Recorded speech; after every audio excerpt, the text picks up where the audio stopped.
Hi everyone, structure of atom पढ़ रहे थे हम लोग और इसमें लास्ट लेक्चर में आयंस के बारे में देखे थे कि जब भी किसी एटम पे चार्ज आ जाए इलेक्ट्रॉन लॉस या गेन के चलते तो वह charge form of atom ion कहलाएगा। यदि इलेक्ट्रॉन गेन करता है कोई एटम तो उसमें इलेक्ट्रॉन का संख्या प्रोटॉन से अधिक हो जाएगा, मतलब नेगेटिव चार्ज ज़्यादा हो जाएगा पॉजिटिव चार्ज से, तो वह एटम पे ओवरऑल नेगेटिव चार्ज बचेगा और वह नेगेटिव आयन या एनायन कहलाएगा।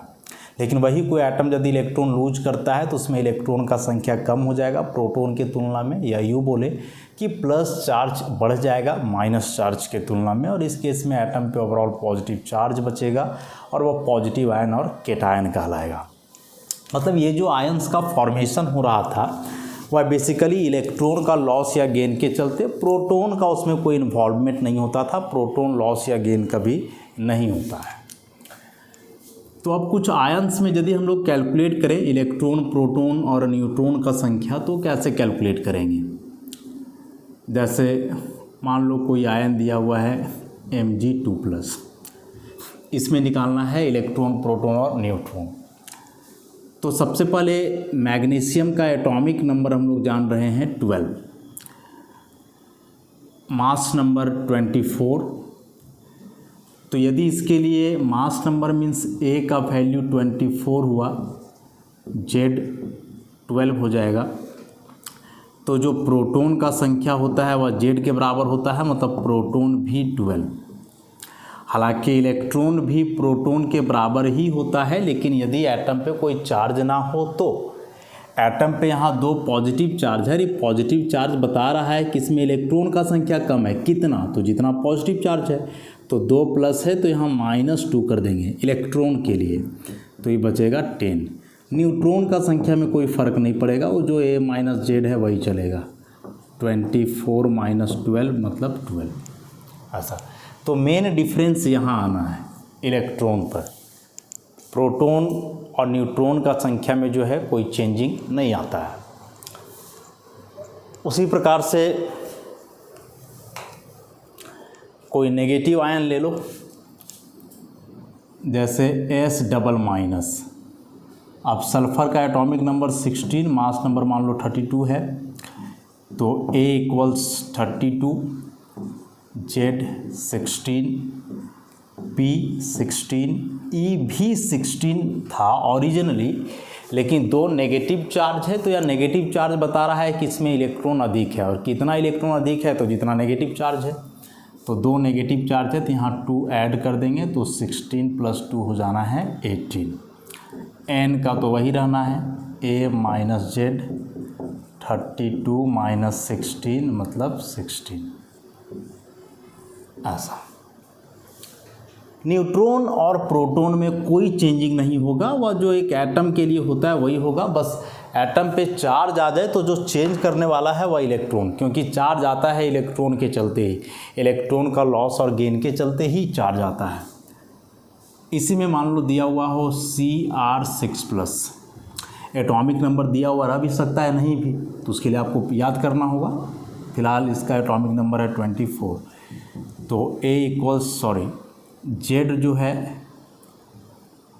वह हो गया 24, तो P हो जाएगा 24, E होना चाहिए 24, लेकिन पॉजिटिव चार्ज है। पॉजिटिव चार्ज तब आता है जब एटम इलेक्ट्रॉन लूज करता है, और 6 पॉजिटिव है मतलब 6 इलेक्ट्रॉन लूज किया होगा तो माइनस कर दोगे आप, तो ये बचने वाला है 18। तो वैसे ही जनरल ट्रिक समझने के लिए याद रखना कि इलेक्ट्रॉन का संख्या जब भी निकालना हो तो उल्टा काम करना है, मतलब एटम पे प्लस चार्ज है तो इलेक्ट्रॉन में माइनस कर दोगे, एटम पे माइनस चार्ज है तो इलेक्ट्रॉन पे प्लस कर दोगे, बस इतना सा बात याद रख लोगे।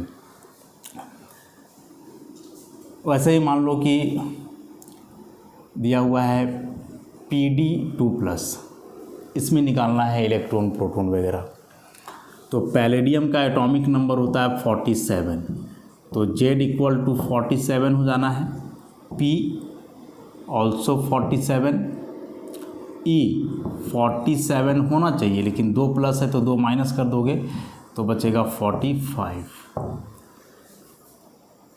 नेगेटिव में लेकर के चलो, जैसे मान लो कि Br- का निकालना है, तो ब्रोमीन का 35 होता है, तो यहाँ से Z 35 है, P भी 35 होगा, E शुड भी 35 बट एक यहाँ ऐड हो जाएगा तो बचेगा 36। अच्छा, तो मतलब कि चेंजिंग जो भी करना है इलेक्ट्रॉन में करना है, इतना बात ध्यान में रखोगे। प्रोटॉन को आप हमेशा एटॉमिक नंबर के बराबर रखोगे, उसमें कोई छेड़खानी नहीं करना है। एटॉमिक नंबर एलिमेंट का दिया हुआ रह सकता है या नहीं दिया हुआ रहेगा तो उसको याद करके रखना होगा तब। तो ये सभी मोनो एटॉमिक आयंस है। कुछ पॉली एटॉमिक आयंस यदि हों तो उनके लिए कैसे होगा समझोगे ज़रा। कुछ पॉली एटॉमिक आयंस हो, जैसे मान लो CO+ है, इसमें प्रोटॉन इलेक्ट्रॉन निकालना है हम लोग को। तो प्रोटॉन निकालने के लिए क्या करोगे, सबका एटॉमिक नंबर पहले पता होना चाहिए। कार्बन का 6 होता है, ऑक्सीजन का 8 होता है। तो प्रोटॉन मतलब कि दोनों का एटॉमिक नंबर को ऐड कर देना है।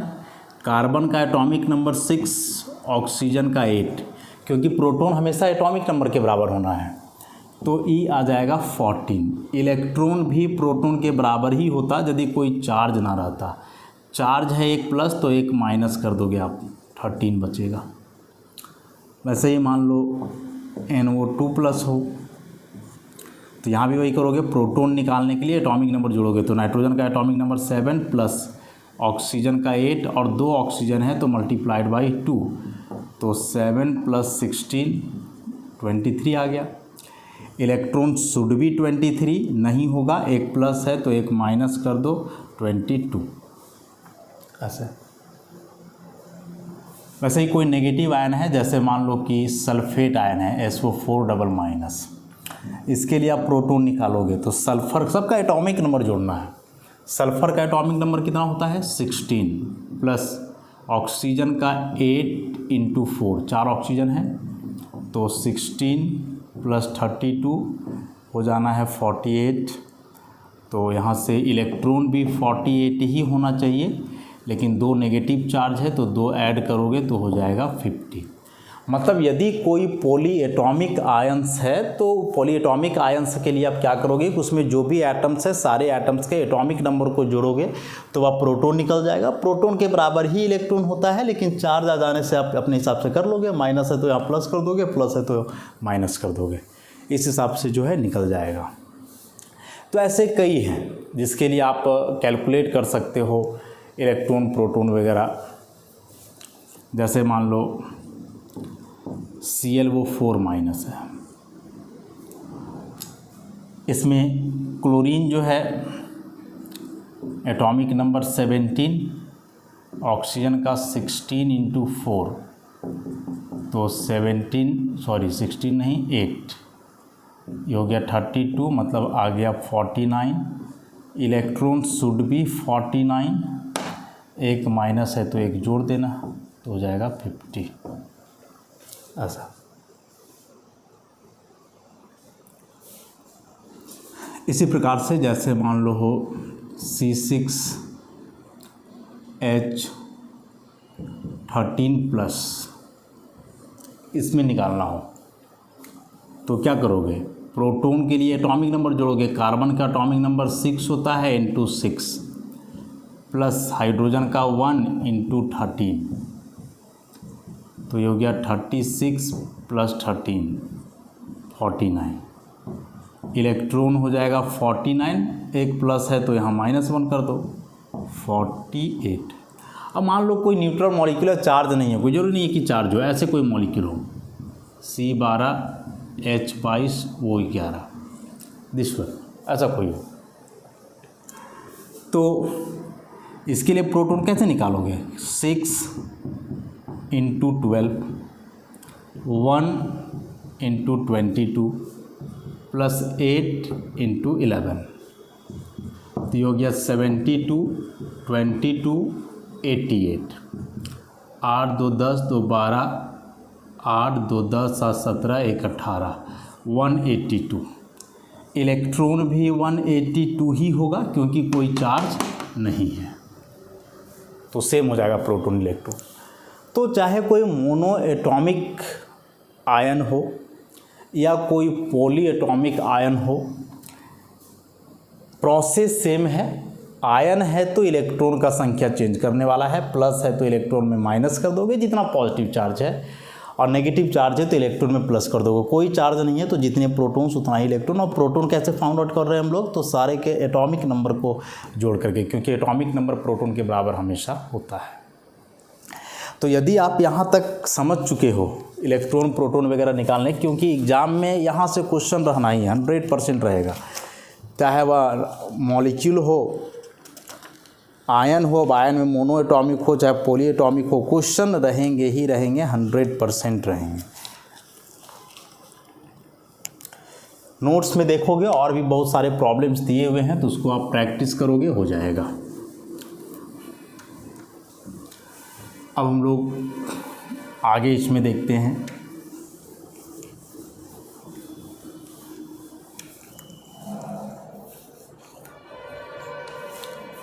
कुछ बेसिक से टर्म्स हैं, उन टर्म्स को हम लोग डिटेल में एक्सप्लेन करेंगे। जैसे आइसोटोप्स, हिंदी में इसको समस्थानिक बोला जाता है। 10th क्लास में आप इसके बारे में पढ़े होंगे। आइसोटोप्स, आइसो का मतलब होता है सेम, टोप का मतलब होता है पोजीशन। तो बोल सकते हैं कि the atoms having same position in the periodic table, in the periodic table are called isotopes। ऐसा, लेकिन इसके लिए पीरियोडिक टेबल का कंसेप्ट होना चाहिए। पीरियोडिक टेबल के बारे में जो बात हम लोग जान रहे हैं कि पीरियोडिक टेबल में जो एलिमेंट्स अरेंज हैं वे अरेंज हैं एटॉमिक नंबर के आधार पे, एटॉमिक नंबर का इंक्रीजिंग ऑर्डर के आधार पे, मतलब lower to higher atomic number के आधार पे एलिमेंट्स अरेंज है। अब यदि दो या उससे अधिक एटम्स का पोजीशन सेम है, इसका सिंपल सा मतलब हुआ कि उनका एटॉमिक नंबर भी सेम होगा, क्योंकि यदि उनका एटॉमिक नंबर अलग होता तब तो वे अलग पोजीशन ऑक्यूपाई करते, लेकिन पीरियोडिक टेबल में उनका पोजीशन सेम है, और यह तभी पॉसिबल है जब उन एटम्स का एटॉमिक नंबर सेम हो। देखो एटम्स है मतलब एक से ज़्यादा एटम, लेकिन सबका एटॉमिक नंबर क्या है, सेम है। तो जब एटॉमिक नंबर सेम ही है तो फिर वे अलग अलग एटम्स किस आधार पे हो गए, तो मास नंबर अलग होगा। तो मास नंबर अलग होगा, तो इसी को दूसरे तरीके से हम लोग डिफाइन करेंगे कि the atoms having same atomic number but different atomic mass number, कि वैसे एटम जिनका एटॉमिक नंबर सेम होता है लेकिन एटॉमिक मास नंबर डिफरेंट होता है, वे ही आइसोटोप्स कहलाते हैं, आर कॉल्ड आइसोटोप्स। सिंपल सी बात है, क्योंकि उनका सेम पोजीशन तभी पीरियोडिक टेबल में होगा जब एटॉमिक नंबर सेम है। यदि एटॉमिक नंबर सेम है तो फिर वे एटम अलग किस रूप में होंगे, तो मास नंबर के रूप में, कहा कि यही दो तो हम लोग पढ़े ही हैं ऐसा। और इसमें से जो है एटॉमिक मास नंबर पहले ही एक्सप्लेन किए कि एटॉमिक मास नंबर और एटॉमिक मास अलग है। कभी कदार क्या होता है कि एटम के लिए एटॉमिक मास नंबर और एटॉमिक मास सेम हो जाता है तो लोग इसको सेम समझ बैठते हैं, लेकिन वैसा नहीं है। हाँ, हो सकता है कि दोनों का वैल्यू सेम हो, लेकिन कंसेप्ट है अलग। और यहाँ एटॉमिक मास नंबर की बात कर रहे हैं हम लोग, एटॉमिक नंबर की बात नहीं कर रहे, एकदम ध्यान रखोगे इस बात को। मतलब एटॉमिक मास की बात नहीं कर रहे हैं, एटॉमिक मास नंबर की। मतलब जनरली लोग ऐसे डिफाइन कर देते हैं कि the atoms having same atomic number but different atomic mass are called isotopes. Not atomic mass number, atomic mass नहीं बोलना है। और ये जो एटम्स होंगे ऑब्वियसली सेम एलिमेंट के होंगे, क्योंकि एटॉमिक नंबर सबका क्या है, सेम है। अब आइसोटोप्स का यदि एटॉमिक नंबर सेम है तो उस हिसाब से isotopes have same number of proton and electron but their nuclei contain different number of neutrons, कि आइसोटोप्स का एटॉमिक नंबर सेम है, इसका मतलब हुआ कि उनमें प्रोटॉनों और इलेक्ट्रॉनों की संख्या सेम होगी, लेकिन न्यूक्लियस में जो न्यूट्रॉन का संख्या है वह अलग होगा, क्योंकि neutron mass number minus atomic number से निकलता है और मास नंबर अलग है तो फिर अलग ही आएगा, जाहिर सी बात है। कुछ एग्जाम्पल्स हम लोग देखें तो आइसोटोप समझ गए ना, इस नाम के आधार पे डिफाइन किया गया वैसे एटम जिनका पीरियोडिक टेबल में पोजीशन सेम होगा। सेम पोजीशन तभी होगा जब एटॉमिक नंबर सेम होगा, तो इसके अनुसार फिर नया डेफिनेशन आया कि एक ही एलिमेंट के वे एटम्स जिनका एटॉमिक नंबर तो सेम होगा लेकिन एटॉमिक मास नंबर अलग अलग होगा। अब एटॉमिक नंबर सेम है तो उनमें प्रोटॉन इलेक्ट्रॉन का संख्या सेम होगा लेकिन न्यूट्रॉन का संख्या जो है डिफरेंट होगा।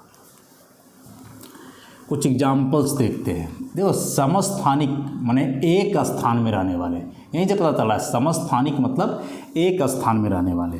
तो एक स्थान में कहाँ? पीरियोडिक टेबल में। पीरियोडिक टेबल में उनका स्थान एक रहेगा।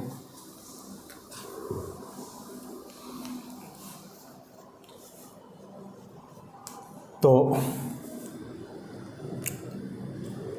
इसमें से अब जो चलेगा एग्जाम्पल्स की बात यदि हम लोग करें, कई एग्जाम्पल्स हैं, बहुत सारे एलिमेंट्स हैं जो आइसोटोपिक फॉर्म में एग्जिस्ट करते हैं। तो शुरुआत से हम लोग देखें, सबसे पहला एग्जाम्पल इसका isotopes of hydrogen. Isotopes of hydrogen. Hydrogen के लिए 3 आइसोटोप्स हैं।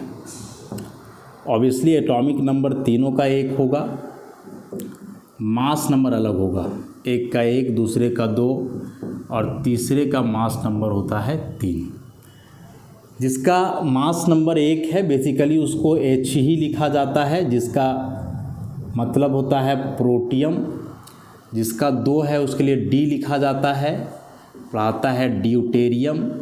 और जिसका मास नंबर 3 है उसको T लिखा जाता है, इसको बोलते हैं ट्राइटियम। बड़ा इंपॉर्टेंट क्वेश्चन है कि हाइड्रोजन के 3 आइसोटोप्स के क्या नाम है, तो प्रोटियम, ड्यूटेरियम एंड ट्राइटियम। अब बात कर लें हम लोग प्रोटॉन, इलेक्ट्रॉन और न्यूट्रॉन की। प्रोटॉन तो हमेशा एटॉमिक नंबर के बराबर होता है, तीनों का एटॉमिक नंबर सेम है तो प्रोटॉन सेम। अब कोई चार्ज नहीं है तो इलेक्ट्रॉन भी उसी के बराबर होगा। न्यूट्रॉन निकालने का फॉर्मूला था mass number minus atomic number, तो 1 - 1 0, 2 - 1 1, 3 - 1 2। प्रोटॉन सब में सेम, इलेक्ट्रॉन सब में सेम, लेकिन ज़रा न्यूट्रॉन को देख लो।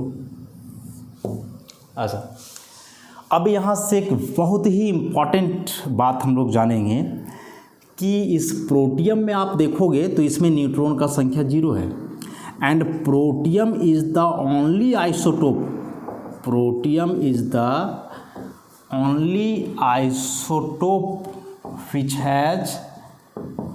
has no nucleus, which has no neutron in its nucleus. Very important.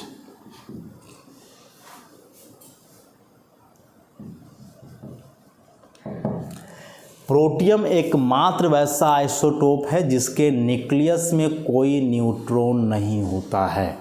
एकदम इसको आप दिमाग में फिट कर लो। अब यहाँ से कन्फ्यूजन क्या होता है, इंपॉर्टेंट किस बात को लेकर के हम बोले सो देखो।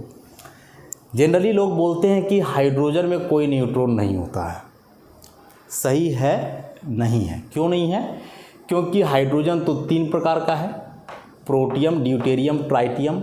और हम लोग साफ देख रहे हैं कि ड्यूटेरियम में 1 न्यूट्रॉन है, ट्राइटियम में 2 न्यूट्रॉन है। तो फिर आप कैसे बोल रहे हो कि हाइड्रोजन में कोई न्यूट्रॉन नहीं है?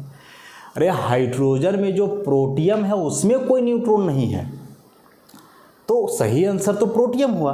हाइड्रोजन लोग बोलते चलते हैं, और हाइड्रोजन लोग इसलिए बोलते हैं क्यों कन्फ्यूज कर जाते हैं, क्योंकि प्रोटियम का सिंबल H है, तो H से लोग हाइड्रोजन समझ जाते हैं, प्रोटियम नहीं समझते हैं। जबकि H से प्रोटियम समझना है, क्योंकि यही हाइड्रोजन जब इस फॉर्म में रहेगा ना तो वहाँ H लिखा हुआ नहीं रहेगा, D लिखा हुआ रहेगा। क्या पढ़ते हो आप? वाटर का फॉर्मूला क्या पढ़ते हो? H2O। क्या कहलाता है? केमिकल नेम क्या है? Hydrogen oxide. हेवी वाटर भी सुने होंगे आप, भारी जल, और हेवी वाटर क्या होता है, D2O। क्या पढ़ोगे आप, ड्यूटेरियम ऑक्साइड। तो यहाँ जो H है this is 1H1, this is protium. और यहाँ जो D लिखा हुआ है ये भी हाइड्रोजन ही है, लेकिन जिसका मास नंबर 2 है। तो चूंकि यहाँ का जो हाइड्रोजन है उसका मास अधिक है इस हाइड्रोजन से, और जब इसका मास अधिक है तो ओवरऑल मॉलिक्यूलर मास भी ज़्यादा होगा ना।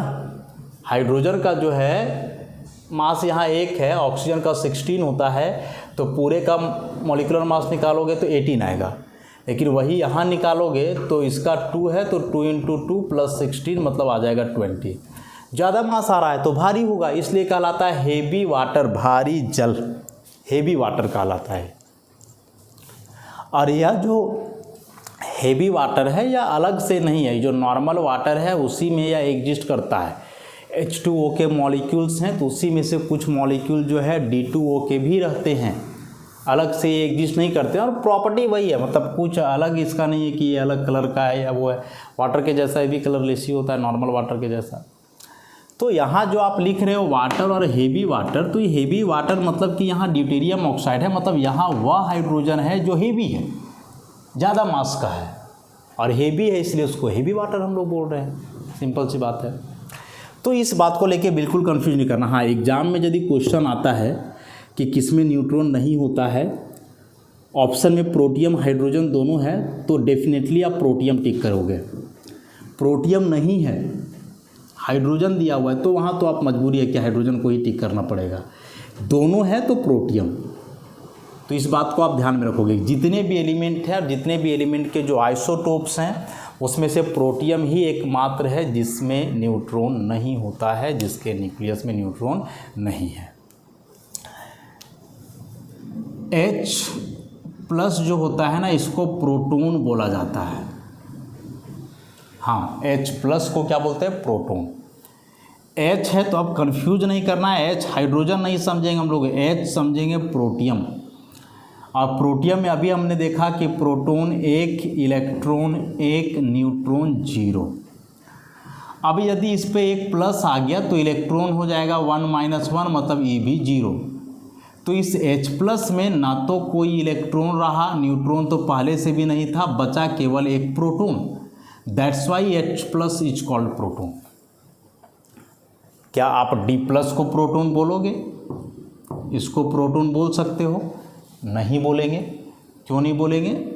क्योंकि यह 1H2 है, तो प्रोटॉन 1, इलेक्ट्रॉन 1, न्यूट्रॉन भी तो 1 है, तो प्लस आया तो इलेक्ट्रॉन हटा 0। प्रोटॉन के अलावा न्यूट्रॉन भी 1 बच रहा है, तो इसको आप प्रोटॉन बोल ही नहीं सकते हो। D+ को, H+ को बोलोगे। क्यों बोलोगे? क्योंकि H+ में मात्र प्रोटॉन ही है, उसमें ना तो इलेक्ट्रॉन बचा ना तो न्यूट्रॉन रहा, केवल प्रोटॉन है, इसलिए वह प्रोटॉन कहलाता है। तो ऐसे कई एग्जाम्पल्स हैं। हाइड्रोजन का थोड़ा डिटेल में हम लोग चले, क्योंकि इससे रिलेटेड क्वेश्चन एग्जाम में पूछता है, तो आप इसको ध्यान में रखोगे।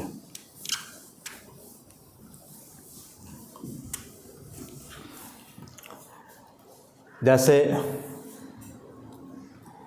कार्बन के भी आइसोटोप्स होते हैं, नाम स्पेशल नहीं दिया गया है लेकिन है। 6 कार्बन 12, 6 कार्बन 13 और 6 कार्बन 14। ऐसा प्रोटॉन निकालोगे 6, 6, 6, इलेक्ट्रॉन भी 6, 6, 6, लेकिन यह जो न्यूट्रॉन है 12 - 6, 13 - 6 और ये 14 - 6। तो देखो न्यूट्रॉन का संख्या अलग अलग आ गया। तो प्रोटॉन इलेक्ट्रॉन सदैव सेम होंगे आइसोटोप्स में, लेकिन जो न्यूट्रॉन का संख्या है वह अलग होगा। 6 है, 7 है, इसमें 8 हो गया, अलग अलग हो गया। ऐसे ही बहुत सारे एटम्स हैं और सबका जो है आइसोटोप्स होता है। जैसे क्लोरीन का है तो 35, 37 ऐसे। तो यहाँ भी आप निकालोगे तो प्रोटॉन दोनों का सेम आएगा, इलेक्ट्रॉन भी दोनों का सेम आएगा, लेकिन न्यूट्रॉन तो सेम नहीं आएगा। यहाँ 18 और यहाँ 20 अलग अलग आ गया। अब एक इम्पॉर्टेंट बात जो यहाँ से हम लोग समझेंगे कि ये जो आइसोटोप्स हैं तो समानता के आधार पे तो हम लोग देखें कि इसमें प्रोटॉन इलेक्ट्रॉन का संख्या सेम है, मतलब एटॉमिक नंबर सेम था तो ये दोनों सेम होंगे ही। इसके अलावे भी कोई सिमिलैरिटी है क्या आइसोटोप्स में? है, और है क्या कि isotopes have identical chemical properties but different physical properties। दो प्रकार का properties, physical, chemical. Chemical properties के अंतर्गत केमिकल रिएक्शंस आते हैं, बस इतना सा बात याद रख लो। और केमिकल रिएक्शंस बेसिकली डिपेंड करते हैं नंबर ऑफ इलेक्ट्रॉन पर, खास करके यदि मॉलिक्यूलर रिएक्शन है, कोवलेंट रिएक्शन है, तब वह नंबर ऑफ इलेक्ट्रॉन पे डिपेंड करेगा। और यह जो फिजिकल प्रॉपर्टी है वह बेसिकली डिपेंड करता है मास पे।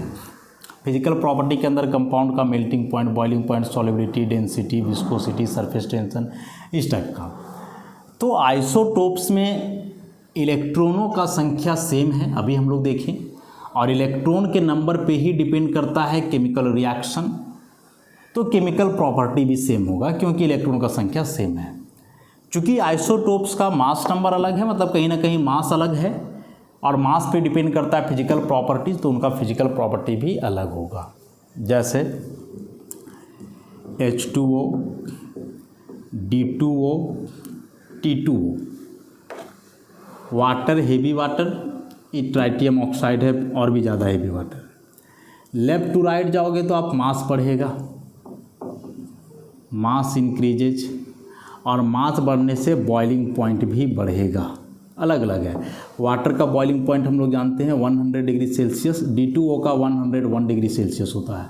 तो देखो अलग अलग फिजिकल प्रॉपर्टी हो गया ना, इससे ज़्यादा बॉइलिंग पॉइंट हो गया D2O का, अलग बॉइलिंग पॉइंट हो गया, मतलब फिजिकल प्रॉपर्टी अलग। और फिजिकल प्रॉपर्टी अलग क्यों हुआ? क्योंकि मास अलग था इसीलिए, और मास पे यह डिपेंड करता है।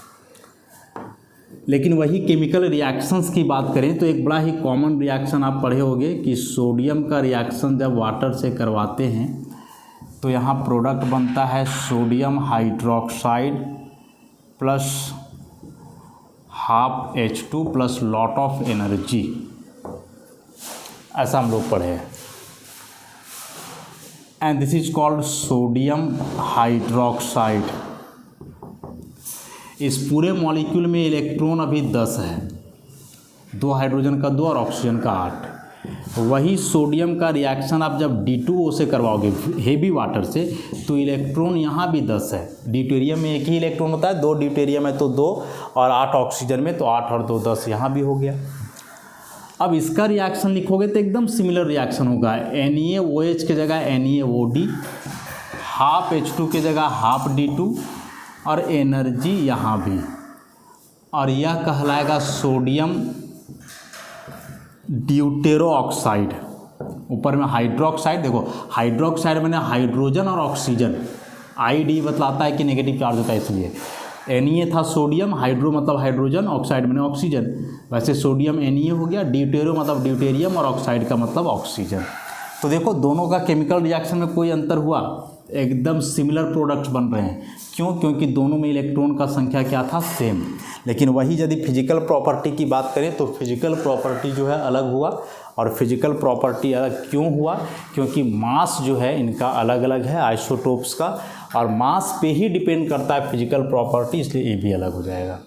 तो इसको आप डेफिनेटली याद रखोगे। ऐसे पूछता है कि आइसोटोप्स का जो है आइडेंटिकल केमिकल रिएक्शन क्यों होता है, तो बस एक लाइन में जवाब देंगे कि आइसोटोप्स में इलेक्ट्रॉन का संख्या सेम है और इलेक्ट्रॉन पे ही डिपेंड करता है मॉलिक्यूलर रिएक्शन, और ये सारे मॉलिक्यूलर रिएक्शन ही है, तो इलेक्ट्रॉन का संख्या सेम होने के चलते ही जो है रिएक्शन इनका क्या है? आइडेंटिकल। तो आइसोटोप्स जिनका एटॉमिक नंबर सेम हुआ, एटॉमिक मास नंबर डिफरेंट हुआ, बेसिकली सेम एलिमेंट के एटम्स होंगे, प्रोटॉन इलेक्ट्रॉन का संख्या सेम, न्यूट्रॉन का अलग अलग, फिजिकल प्रॉपर्टीज डिफरेंट, अलग मास होने के चलते, chemical properties same, number of electron same होने के चलते कोई भी आइसोटोप का ऐसा ही रिएक्शन होता है। तो अभी आइसोटोप से रिलेटेड आगे जो है हायर क्लासेस में और भी एडवांस पढ़ोगे इससे रिलेटेड आइसोटोप इफेक्ट वगैरह होता है, आइसोटोपिक लेबलिंग होता है, इन सारी चीज़ों के बारे में आप पढ़ोगे। तो आइसोटोप का कंसेप्ट है बड़ा इम्पॉर्टेंट, कैसे एलिमेंट के आइसोटोप को डिटेक्ट किया जाता है, इन सारी चीज़ों के बारे में पढ़ना है, लेकिन हायर क्लासेस में। अभी बस हम लोग को इंट्रोड्यूस होना था कि आइसोटोप्स क्या होते हैं। तो आज के लिए इतना ही, बाकी फिर हम लोग नेक्स्ट लेक्चर से डील करेंगे। धन्यवाद।